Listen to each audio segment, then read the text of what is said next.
철학자 에피테토스가 이런 말을 합니다. 사람은 일어난 사건 때문에 괴로운 것이 아니라 그 사건을 바라보는 자신의 시각 때문에 괴로운 것이다라고 이야기합니다. 그러니까 나에게 발생한 그 사건 때문에 사람이 괴로운 것이 아니라 그 사건을 바라보고 있는 내 마음이 그 괴로움을 가져온다는 말입니다. 우리 모두는 어떠한 사물을 바라보며 살아갑니다. 특별히 눈에 장애가 없다라면 우린 똑같은 것을 바라보며 살아갑니다. 하지만 그 똑같은 것을 바라보면서 서로 다른 것을 이야기한다는 것이죠. 당장의 예배가 그렇습니다. 누군가에게 오늘 이 말씀은 영적인 공급이 되어짐으로 인하여 참된 기쁨을 느낄 것이고, 그리고 또 어떤 사람은 예배당을 나서면서 오늘 무슨 얘기를 했었는가 기억조차 나지 않는 그저 그런 시간이 되어지기도 합니다. 비단 예배만 그러겠습니까? 같은 돈을 가지고 있어도 어디에 투자할 것인가, 동일한 사람이지만 그와 어떻게 관계를 맺을 것인가, 다 사람마다 그 결과가 달라진다는 것입니다. 즉 내가 가진 관점에 따라서 삶이 크게 달라진다는 말입니다. 그만큼 관점이라는 것은 우리의 인생에 굉장히 중요한 것인데, 그 중요성을 오늘 말씀에서 아주 잘 설명해 주고 있습니다. 오늘 우리가 읽었던 말씀은 삭개오입니다. 우리가 어려서부터 자주 익히 들었던 말씀이기도 합니다. 그런데 이 말씀을 보면서 우리가 놓치고 있는 아주 중요한 문장이 있는데, 오늘 3절, 4절, 5절, 7절, 8절 계속 거듭 강조하고 있는 단어가 하나 있습니다. 바로 본다입니다. 누군가를 본다는 것입니다. 그래서 오늘 말씀의 제목이 관점을 디자인하다입니다.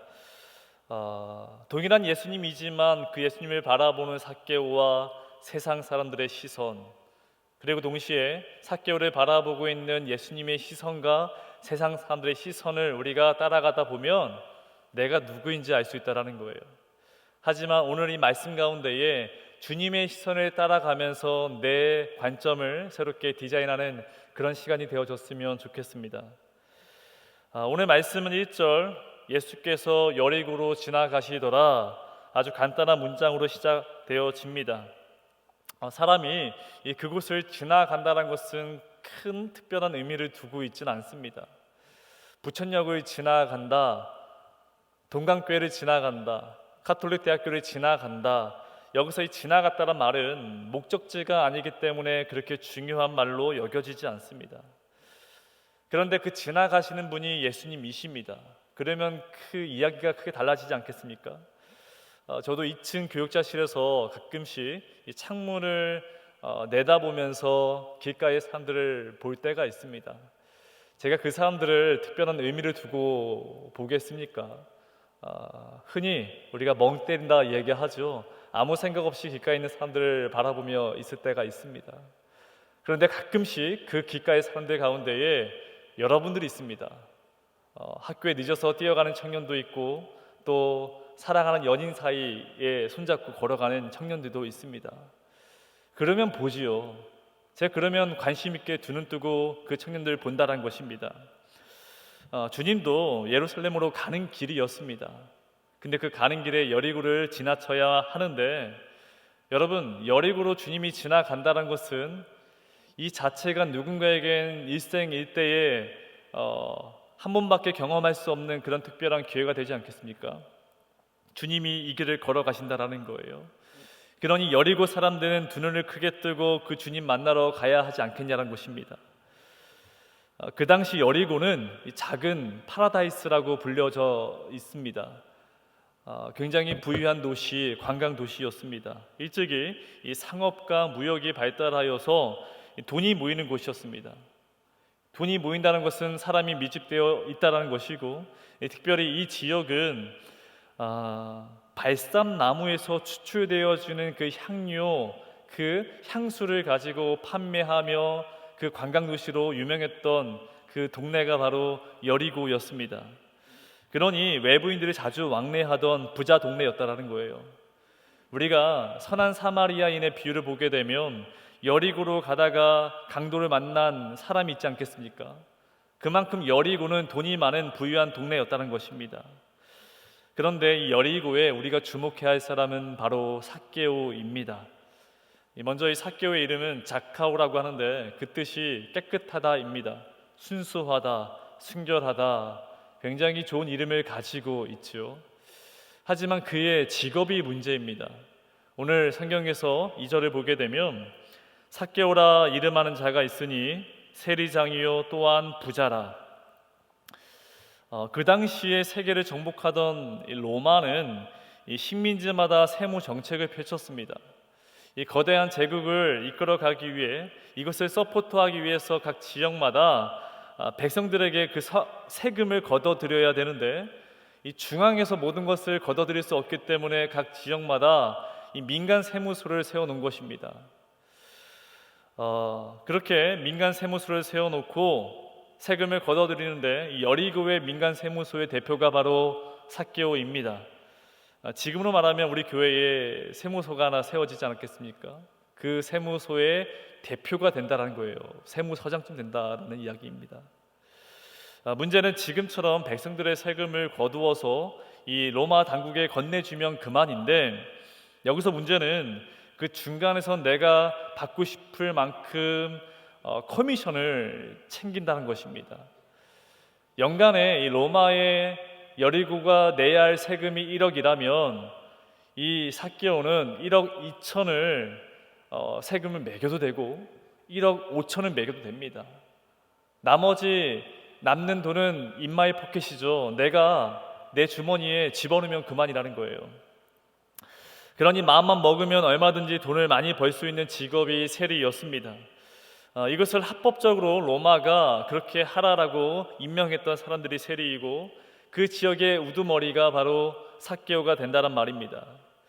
그러니 이러한 삭개오를 사람들이 좋아할 리가 있겠습니까? 좋아할 수가 없지요. 이름은 순수하다인데 그의 인생은 돌이켜보면 사사로운 욕심에 가득 넘치는 부패한 인생을 살아갔다는 것을 우린 보게 됩니다. 그런데 오늘 우리는 관점을 조금 다르게 보자라고 제가 말씀을 드렸습니다. 이번 주에 수요일날 8시 반에 저희가 3월달 특별 세미나를 열었습니다. 그 주제가 바로 소통이었습니다. 나는 왜 세상 사람들과 소통이 되지 않는가? 그 이유를 제가 여러 영역에서 말씀을 드렸는데 그 중에 하나가 나는 과연 사람을 바라보면서 판단하는가 아니면 그 사람을 관찰하는가 라고 한번 제가 확인해 보라고 말씀을 드렸습니다. 그러니까 왜 저렇게 행동해야 하는가, 왜 저렇게 꼭 말해야만 하는가 그렇게 판단하는 것이 아니라 무엇 때문에 저렇게 말하고 행동하는가 그 사람의 상황을 관찰해야 한다라고 말씀을 드렸습니다. 그래서 이 삭개오를 판단의 눈으로 바라보게 되면 3절입니다. 삭개오는 키가 작다. 성경에서는 그가 키가 작다라고 짧게 그를 소개하고 있습니다. 이 말은 눈에 보이는 그 흰장이 작다란 말로 해석될 수도 있겠지만 그의 인생이 세상이 그를 바라보는 그 시선이 작다라고 그렇게 표현할 수 있는 단적인 예가 될 수 있다는 거예요. 세리장이며 부자인 삭개오는 사람들로부터 큰 자가 아니라 바로 작은 자라는 것입니다. 사회적으로 마음을 털어놓을 친구 하나 없는 관계가 깨어진 사람, 윤리적으로 돈 때문에 같은 민족의 피를 빨아먹는 악랄한 사람, 도덕적으로 나는 아무런 문제가 없다며 뻔뻔하게 살아가는 사람, 무엇보다 하나님 나라에 도저히 들어갈 수 없는 그 문턱이 너무 높아서 도저히 넘어갈 수 없는 가장 키가 작은 사람이 바로 삭개오란 말입니다. 우리 주변에도 그런 사람들 있지 않습니까? 남의 고통은 조금도 신경 쓰지 않고 내 것만 챙기려는 사람, 믿는 사람이란 말하기엔 도덕적으로 문란하고 그 생각이 굉장히 불순한 사람, 학벌은 좋고 직업이 좋아 돈은 잘 벌지만 그것으로 남을 무시하며 어깨에 힘주고 살아가는 사람, 이런 사람은 학교에도 있고 직장에도 있으며 심지어 교회에도 있습니다.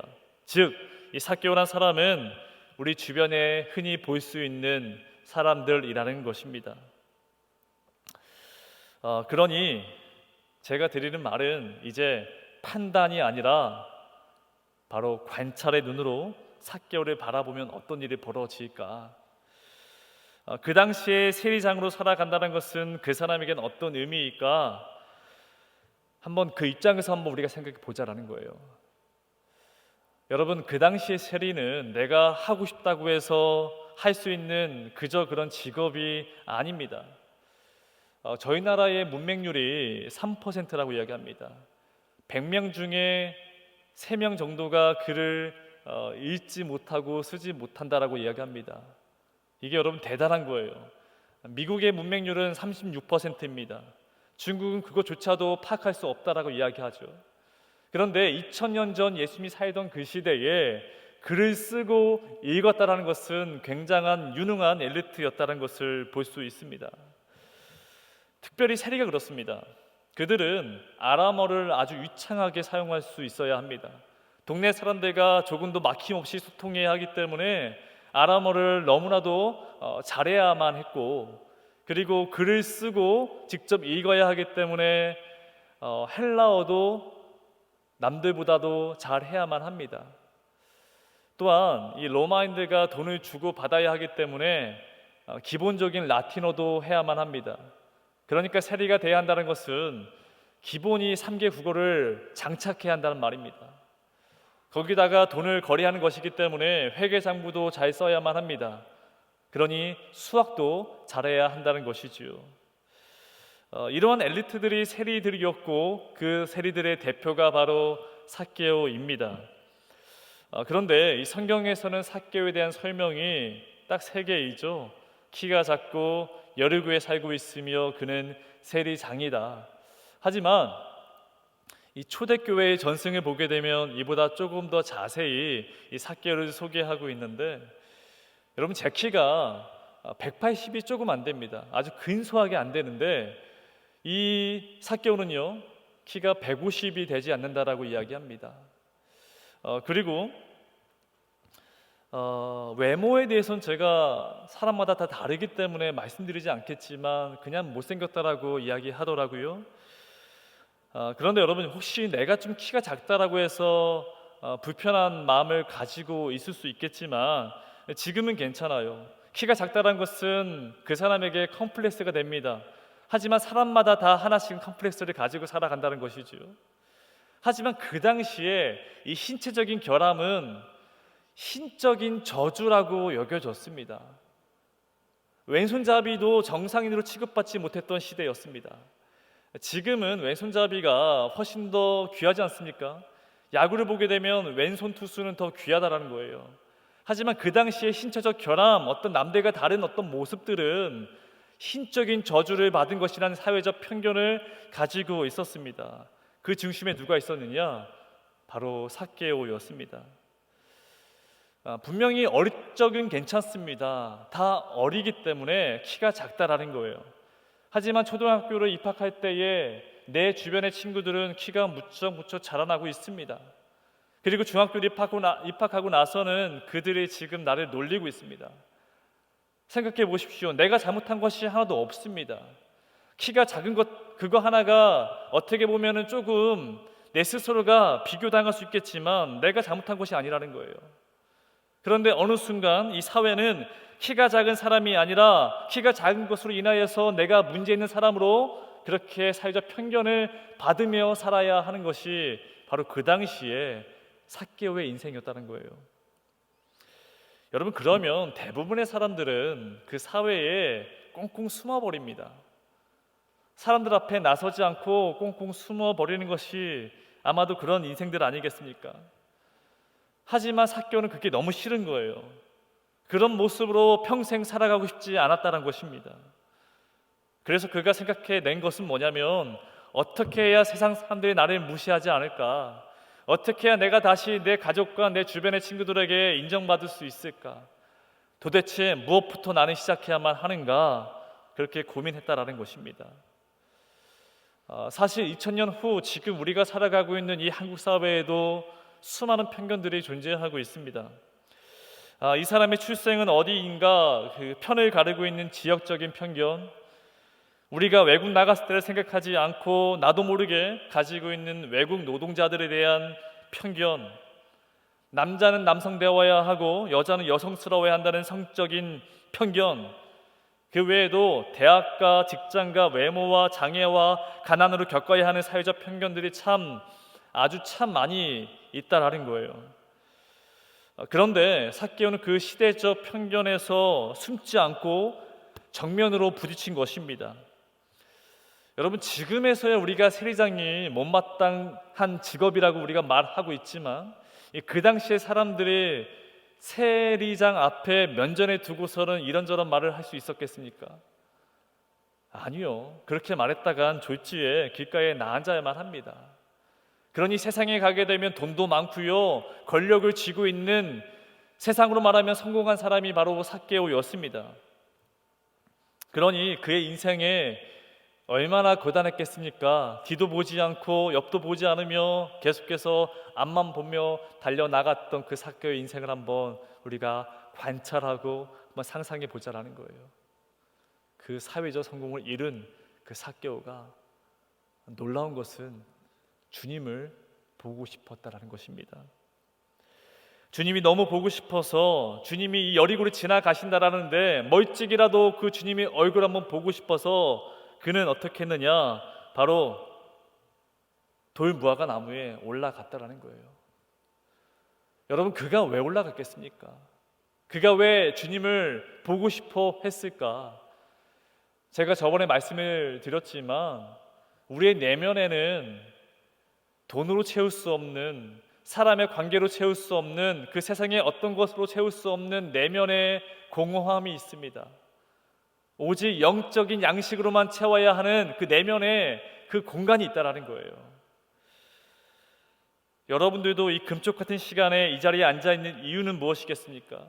나도 잘 모르겠지만 예배 가운데 그 나의 영적인 갈급함을 채우기 위해서 이 자리에 앉아 있는 거 아니겠냐라는 거예요. 그래서 삭개오도 마찬가지로 여러분들처럼 그 영적인 갈급함을 채우고자 주님이 보고 싶었던 것입니다. 그렇게 돌무화과 나무로 올라갔던 것입니다. 근데 왜 올라가야 되겠습니까?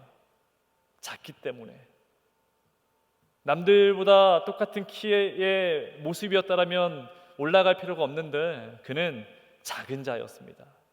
여러모로 다 모든 것이 작은 자였습니다.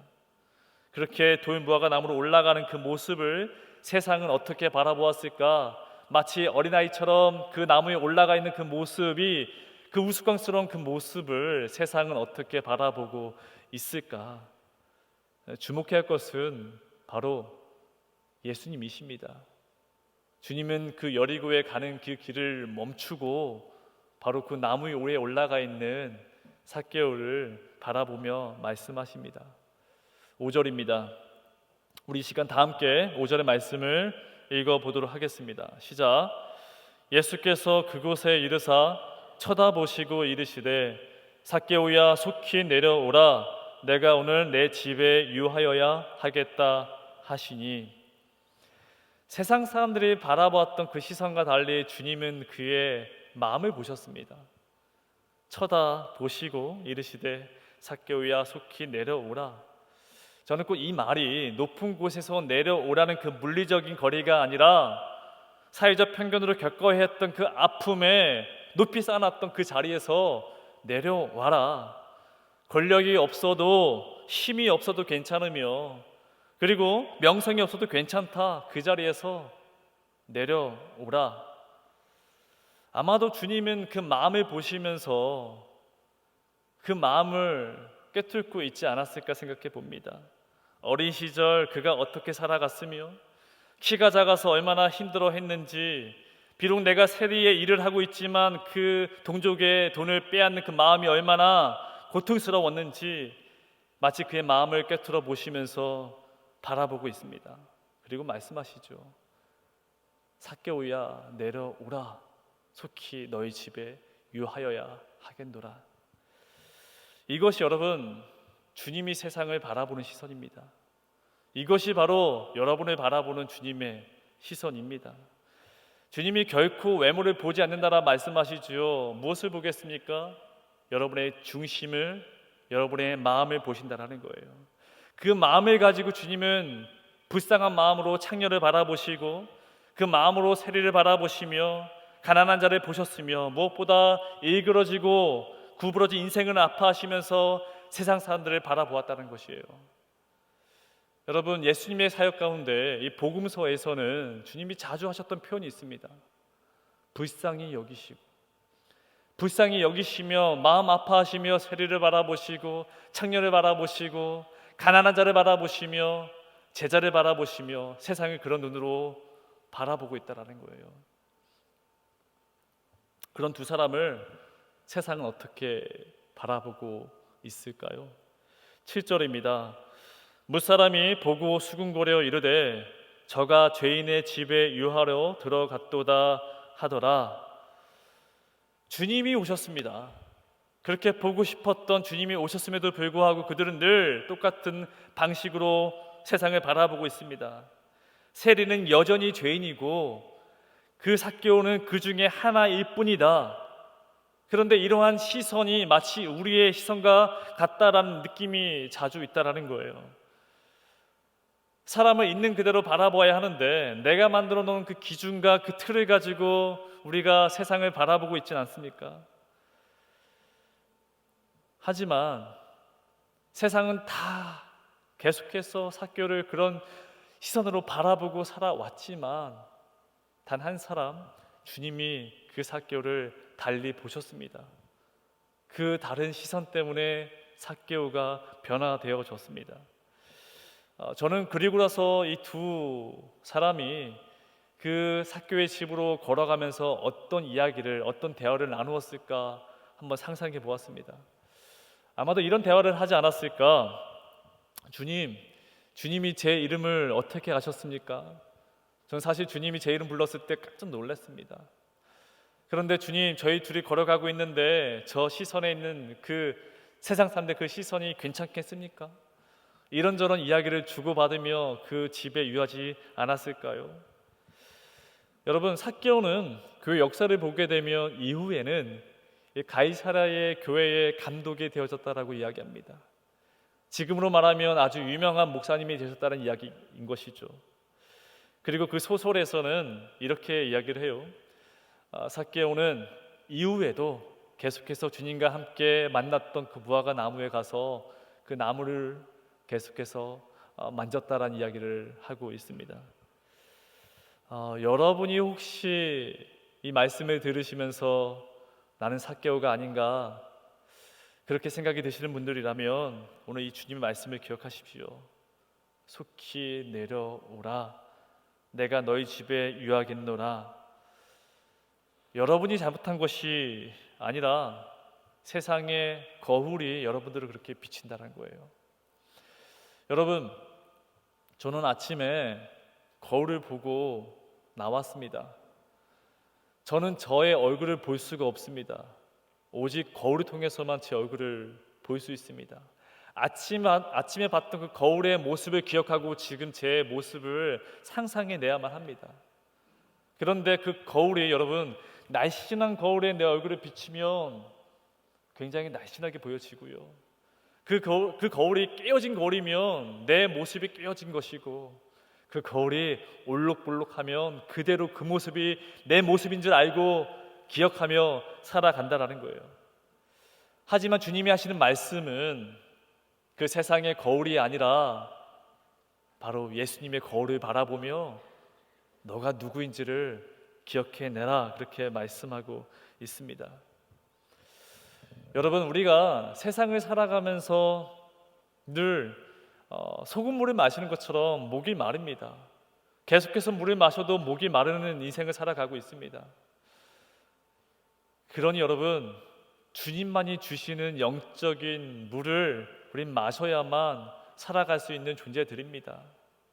세상에 살아가면서 잘못되어진 굴곡되어진 거울을 바라보며 내 인생 살아가는 것이 아니라 삭개오가 주님 만나고 아브라함의 자손이여 너는 내 사랑하는 자녀라 그렇게 대화를 나누었던 것처럼 예수님의 거울을 비춰보며 내가 누구인지를, 내가 어떻게 살아야 할 것인지를 기억하며 살아가시는 그런 인생이 되어지기를 바랍니다.